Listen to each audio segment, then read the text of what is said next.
अपने विचार आप लोगों के बीच में रखेंगे।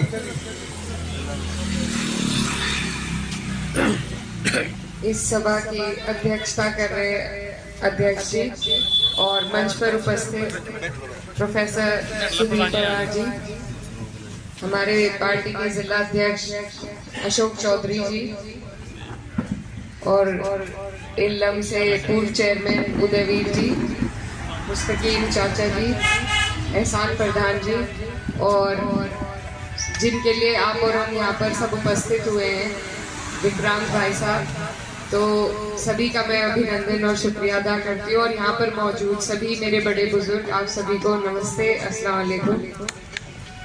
आज हम लोग आप सभी इकट्ठे हुए हैं कि हमारे जो विक्रांत भैया हैं उनको हमने पार्टी ज्वाइन कराई है और उनको इल्लम के नगर अध्यक्ष भी घोषित किया है। तो इसके लिए मैं आप सभी को और उनको बहुत बहुत बधाई, ढेर सारी शुभकामनाएं देना चाहती हूँ। ये जो कार्यक्रम है, इसी तरीके से अगर हम अपनी पार्टी को मजबूत करने के लिए कार्यक्रम करते रहेंगे तो पश्चिम में हमारी पार्टी को और बल मिलेगा और ज्यादा हम लोग आगे बढ़ सकेंगे। और अगले चुनाव की भरपूर तैयारी पूरे 5 साल तक हमें इसी तरीके से जारी रखनी है, क्योंकि चुनाव का भी वक्त है और सभी बड़ों ने आपको सारी बातें बताई। तो मैं भी बस ये कहना चाहती हूँ कि ये चुनाव बहुत अहम चुनाव है, बहुत जरूरी चुनाव है। ये देश का चुनाव है और इसका सीधा सीधा असर देश की सरकार पर, देश की नीतियों पर, आपके जीवन पर भी पड़ेगा। तो इस चुनाव में आपको और हमें बहुत समझदारी के साथ वोट देनी है। आप लोगों ने 10 साल तक भाजपा का कार्यकाल भी देखा और हमारे जो सांसद जी हैं, माननीय सांसद जी, उनका भी कार्यकाल देखा।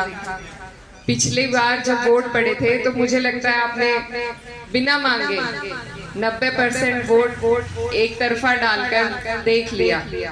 तो सबसे पहले, क्योंकि मैं भी अपनी इस क्षेत्र की पहले वोटर हूँ और उसके बाद प्रत्याशी, तो मैं यही कहना चाहती हूँ कि आप लोग बिना मांगे, जिस तरह पहले वोट दिया था, बिना मांगे वोट किसी को ना दे, क्योंकि जब आदमी बिना मांगे वोट देता है तो उसकी दुर्दशा इसी तरह हो जाती है, उसे फिर आकर कोई नहीं पूछता।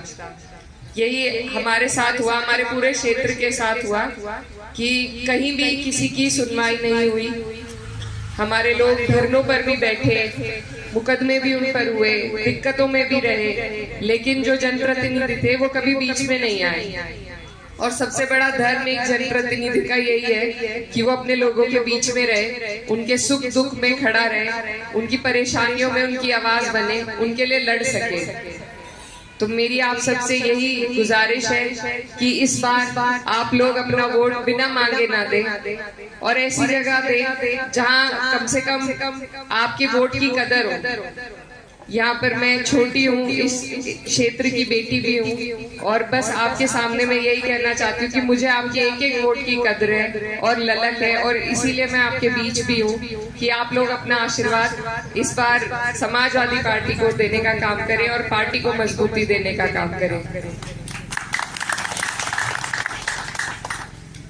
ये जो हमारे चुनाव का वक्त है, बहुत अहम वक्त होता है, क्षेत्र बहुत लंबा है और टाइम थोड़ा कम है। आप सभी यहाँ पर जिम्मेदार लोग बैठे हुए हैं, तो आप सबसे मेरी ये भी गुजारिश है कि इस चुनाव में एक आदमी नहीं उठा सकता चुनाव को। जब सभी लोग बड़े बुजुर्ग सहारा लगाते हैं तभी इतना बड़ा काम मुकम्मल हो पाता है। तो आप लोग भी इस चुनाव को जिम्मेदारी के साथ अपना चुनाव समझकर इसकी जिम्मेदारी लें और चुनाव हमारा मजबूत है। हर वर्ग, हर बिरादरी का समर्थन मिल रहा है और चुनाव में भी वोट भी सभी जगह से मिलेंगे। आप सब इसमें अगर और सहयोग और अपना आशीर्वाद देंगे तो चुनाव और दिन ब दिन मजबूत होता जाएगा। और आखिर में मैं यही कहना चाहती हूँ कि आप लोगों से मेरी यही गुजारिश है कि आप लोग इस चुनाव में वोट परसेंटेज पे सबसे ज्यादा ध्यान दें, क्योंकि जितनी परसेंटेज हम बढ़ाएंगे अपनी, हमारी तरफ का जो वोट है वो जितनी भी परसेंटेज अपनी बढ़ाएगा, वहीं से हमारी जीत का रास्ता निकल पाएगा। और हर जगह, हर सीट पे नहीं हम लड़ सकते, हर जगह हम अपनी बात नहीं कह सकते, लेकिन अपनी सीट पर कह सकते हैं। पूरे 5 साल जो आप लोगों ने परेशानी झेली है, यहाँ गन्ने का भुगतान नहीं हुआ, एमएसपी का दाम अब तक तय नहीं हुआ, पिछला पेमेंट अभी भी रुका हुआ है, बेरोजगारी बढ़ती जा रही है, जब भर्ती का नाम आता है तो पेपर लीक हो जाते हैं, और महंगाई तो आप देख ही रहे हैं। ये तमाम मुद्दे पूरे 5 साल आप लोग इन्हें झेलते हैं। और मुझे याद है कि जब हम धरनों पे बैठते थे तो उस दौरान सब बड़े बुजुर्ग ये कहते थे कि जब टाइम आएगा तब बताएंगे, और आज ये टाइम आपके सामने है, आपके हाथ में है ये टाइम। तो आप लोग इस टाइम का सदुपयोग करें, इस टाइम को अपने हाथ से न जाने दें, इस टाइम में अपने वोट का सदुपयोग करें, क्योंकि अगर ये वक्त आज हम चूक गए तो फिर अगले 5 साल का पछतावा होगा, हमारी जो आने वाली पुश्तें हैं उनके लिए पछतावा होगा। तो ये वक्त है, इस वक्त में जितनी भी परेशानियां हमें इन 5 साल में हुई है सरकार के द्वारा, सरकार की नीतियों के द्वारा, वक्त है उसका जवाब देने का। हम और किसी माध्यम से जवाब नहीं दे सकते, सिर्फ वोट के माध्यम से जवाब दे सकते हैं।